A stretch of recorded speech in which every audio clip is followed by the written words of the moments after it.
पर थोड़ी नहीं बड़ी कठिनाई। थोड़ी कठिनाई नहीं महाराज, कहा बड़ी कठिनाई है। आप घर से तो चलेंगे कि चलो कथा सुनने चलेंगे, बैठेंगे खूब आनंद से कथा श्रवण करेंगे, लेकिन बीच में कोई फोन आ जाएगा, कोई घर का कार्य आ जाएगा, आप वापस लौट जाएंगे। बहुत लोग कथा में आएंगे भी, लेकिन इस प्रांगण के बाहर ही खड़े रहेंगे, वो अंदर आके नहीं बैठ सकते। तो कहते थोड़ी नहीं बड़ी कठिनाई है। आएगा कौन? तो उत्तर दिया कि रामा कृपा बिनु आई न जाए। बिना भगवान की कृपा हुए न आप यहाँ आ सकते हैं, न यहाँ से जा सकते हैं। तो एक बात कहूं, आज के दिन आपने ये कथा जब श्रवण की और जब घर जाइएगा तो रघुनाथ जी को बैठ करके खूब खूब धन्यवाद दीजिएगा। प्रभु आज आपकी बड़ी विशेष कृपा हुई, बड़ी असीम कृपा हुई कि आज हम सभी को आपकी कथा श्रवण करने का ये अवसर प्राप्त हुआ। बड़े भाग्यशाली। और आज देखिए ग्रहण भी लगने वाला है, चंद्र ग्रहण, शरद पूर्णिमा। एक बात का आप सभी विशेष ध्यान रखें। वैसे सूतक में इस समय तो भगवान का नाम लेना चाहिए, नाम संकीर्तन करना चाहिए, और जैसी ठाकुर जी की इच्छा हम लोग भी वही कर रहे हैं।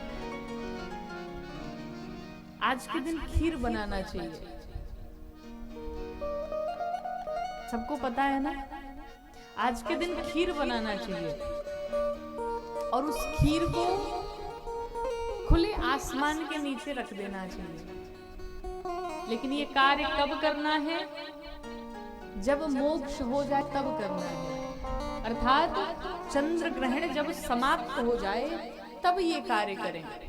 ग्रहण में ही खुले कटोरे में ले जाके खीर नहीं रख देना, ग्रहण का खीर नहीं पा लेना।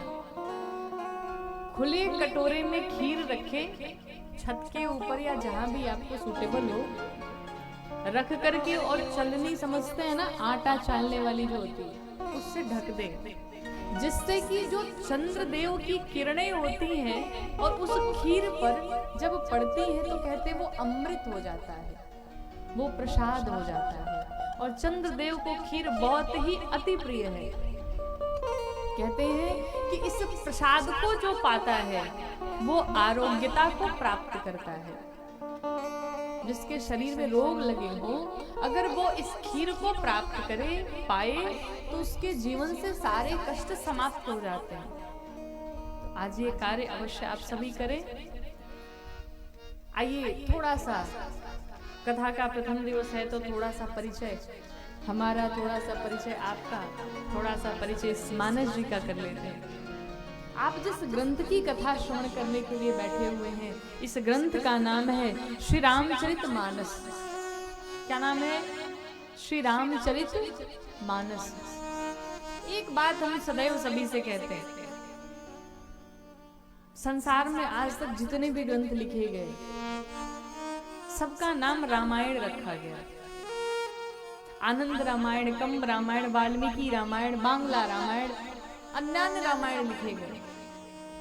लेकिन जब गोस्वामी जी ने इस ग्रंथ की रचना की तो इस ग्रंथ का नाम क्या लिखा? रामचरित मानस नामा। इस ग्रंथ का नाम लिखा श्री रामचरितमानस। क्यों? सबसे ऊपर क्या लिखा होता है? श्री, उसके नीचे राम, उसके नीचे चरित्र, और सबसे नीचे मानस। मानस का अर्थ होता है मन। अर्थात गोस्वामी जी कहना चाहते हैं कि जो जीव, जो व्यक्ति, जो मनुष्य, जो प्राणी इस श्री रामचरितमानस जी को पढ़ेगा, अपने जीवन में उतारेगा, उसके इस मानस पटल पर किसका चरित्र आकर के विराजमान होगा? राम जी का चरित्र आकर के विराजमान होगा। और जिसके जीवन में राम का चरित्र आ गया, फिर वो भी मर्यादा पुरुषोत्तम राम बन जाएगा। बड़े सरल भाषा में, अवधी भाषा में कहते मानस जी को अगर आप ध्यान से पढ़ना शुरू करें तो मानस जी ने कोई भी ऐसी लैंग्वेज नहीं है जो नहीं लिखी हो। हिंदी, इंग्लिश, भोजपुरी सब लिखा है, समय समय पे बताएंगे भी। लेकिन इसको सुनने से क्या होता है तो कहते हैं कि सुनता श्रवण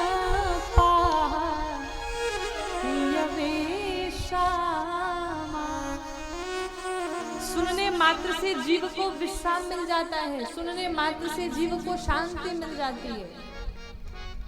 अच्छा एक बात बताइए, आजकल किसी को शांति है क्या? किसी के पास शांति बहन है? नहीं है, सब परेशान है। जो जहां है सब परेशान है। शांति किसे है?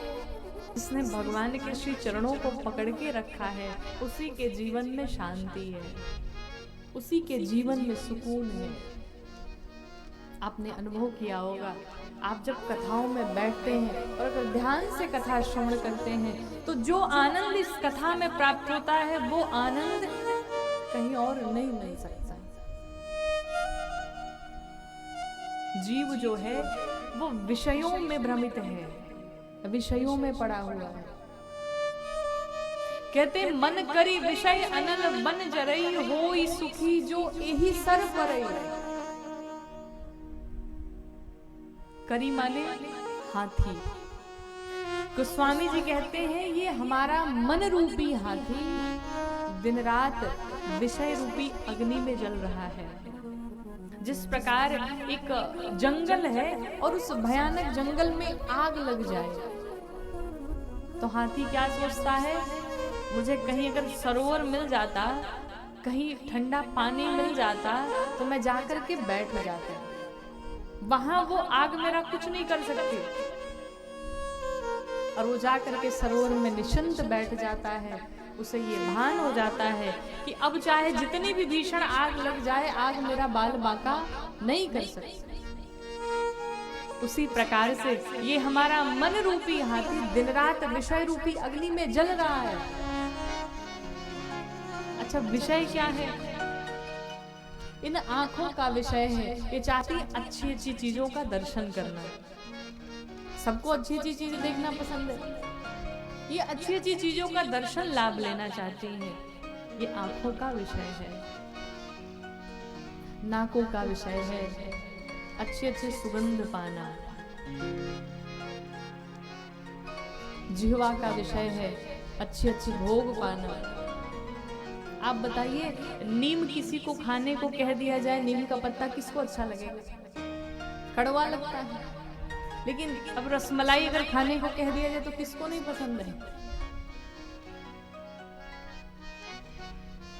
ठंडी में अगर बारिश हो, बारिश के समय में इच्छा होती गरम गरम अगर पकौड़े भी बन जाते, कितना आनंद आता। पनीर के पकौड़े हो तो क्या कहना। तो ये जीवा का विषय है। कानों का विषय क्या है? भगवान की कथा सुनना नहीं, कानों का विषय है दूसरों की बुराई सुनना। जितना लोगों को दूसरों की बुराई सुनने में आनंद आता है उतना कथा में नहीं आता। अच्छा, दूसरे की बुराई चल रही हो तो वहां भीड़ इकट्ठी हो जाएगी, बुलाना भी नहीं पड़ेगा और कथा में बुलाना पड़ता है। तो नहीं, दूसरों की बुराई सुनने में बड़ा आनंद आता है।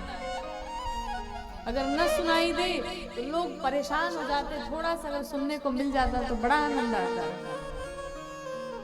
ये क्या है? ये कानों का विषय है। इन विषयों में ही ये हमारा मन रूपी हाथी दिन रात जल रहा है। शांति कैसे मिलेगी? तो कहते हैं वो ही सुखी जो यही सर परई। इस कथा रूपी मान सरोवर में उसे शांति मिलेगी। गोस्वामी जी ने इस ग्रंथ की रचना की। कहते हैं मैं अनपढ़ गवार मूर्ख जिसे ज्ञान नहीं है, लेकिन मैं जानता हूं मेरी कविता के लिए मेरी हो सकती है। मेरी कविता में मेरे राम समाये हुए, शब्द शब्द में, अक्षरों में, वाक्यों में मेरे राम समाये हैं। इसलिए मेरी कविता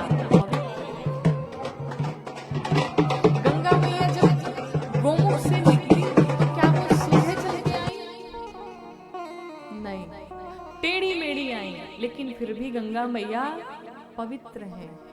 उसी प्रकार से गोस्वामी जी कहते हैं, गतिपूर्व कविता, मेरी कविता टेढ़ी मेढ़ी हो सकती है लेकिन मेरी कविता पवित्र है, क्योंकि मेरे राम समाये हैं, इसलिए मेरी कविता पवित्र है।